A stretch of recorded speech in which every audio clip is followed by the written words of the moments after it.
Bonsoir mon ami, c'est Claudine qui te parle. Je te retrouve ce soir avec joie en espérant que ta journée a été bonne et que toi et les tiens êtes en bonne santé. D'ailleurs, sais-tu que Dieu aussi souhaite que tu sois en bonne santé, physique, mentale et spirituelle? Il met tout en œuvre pour te prodiguer des conseils à travers sa parole, pour te guider au travers des circonstances et te parler de différentes manières par le Saint-Esprit. As-tu entendu et reconnu sa voix aujourd'hui? L'as-tu accueilli même quand ce qu'elle te disait dérangeait tes habitudes?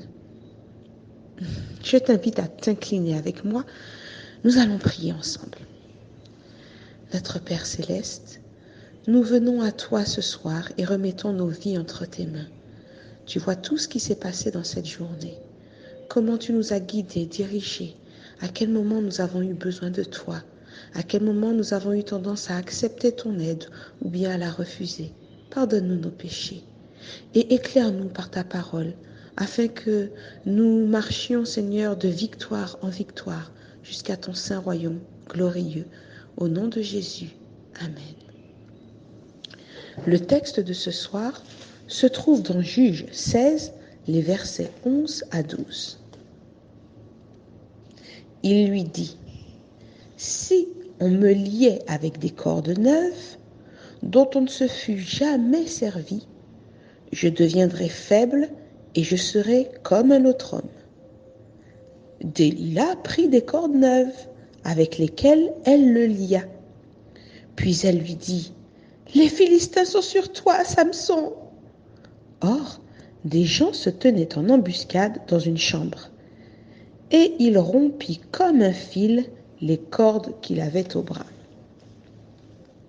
Ce soir, nous entendons le deuxième mensonge que Samson fait à Delilah pour qu'elle le laisse tranquille au sujet de l'origine de sa force.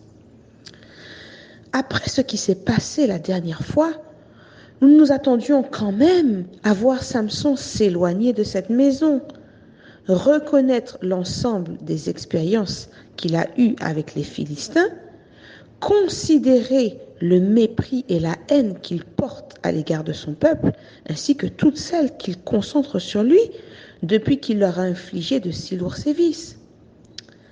Samson refuse encore de prendre tous ces éléments en considération. Il s'appuie obstinément sur sa force extraordinaire en oubliant qu'elle ne lui appartient pas, mais qu'elle est un dépôt confié par Dieu en vue d'une mission. Il se satisfait donc d'une affection douteuse, tant que ses besoins et ses propres désirs sont comblés. Il jouit de ces moments enivrants, mais totalement artificiels. L'apôtre Jean, dans son épître, avertit ainsi les croyants dans le livre de 1 Jean, au chapitre 2, les versets 15 à 17. « N'aimez point le monde, ni les choses qui sont dans le monde. Si quelqu'un aime le monde, l'amour du Père n'est point en lui. Car tout ce qui est dans le monde, la convoitise de la chair, la convoitise des yeux et l'orgueil de la vie ne vient point du Père, mais vient du monde. Et le monde passe, et sa convoitise aussi. Mais celui qui fait la volonté de Dieu demeure éternellement. » Jésus, au contraire, est venu nous offrir une vie abondante. Ce qu'il nous donne est vrai et demeure, car c'est la bénédiction de l'Éternel qui enrichit, et il n'y ajoute aucun chagrin. Le chant que je vais t'interpréter ce soir est une invitation à rechercher l'établissement du royaume de Dieu dans ton cœur, afin que tu ne sois plus trompé par les plaisirs vains de ce monde qui se dirige vers sa perdition. Nous allons tout joyeux. C'est le titre du chant. Je te lis la première strophe. Nous allons tout joyeux au pays de la vie, au pays du bonheur, au royaume d'amour. Vous qui marchez encore sans Dieu dans la folie, oh, dites, voulez-vous y venir dès ce jour? Voulez-vous y venir dès ce jour? Oh, voulez-vous venir à ce Dieu plein d'amour? Nous allons tout joyeux au pays de la vie, au pays du bonheur, au royaume d'amour. Vous qui marchez encore sans Dieu dans la folie, oh dites, voulez-vous y venir dès ce jour? Voulez-vous y venir dès ce jour?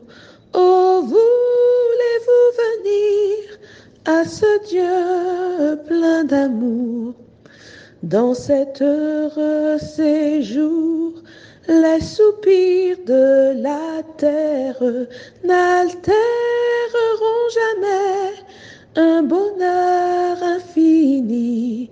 Vous tous qui languissez, sans paix dans la misère, oh dites, voulez-vous y venir aujourd'hui? Voulez-vous y venir dès ce jour? Oh, voulez-vous venir à ce Dieu plein d'amour?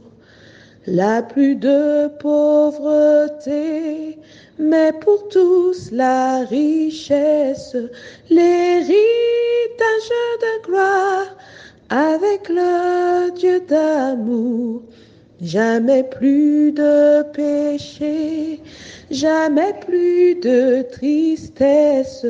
Oh, dites, voulez-vous y venir dès ce jour? Voulez-vous y venir dès ce jour?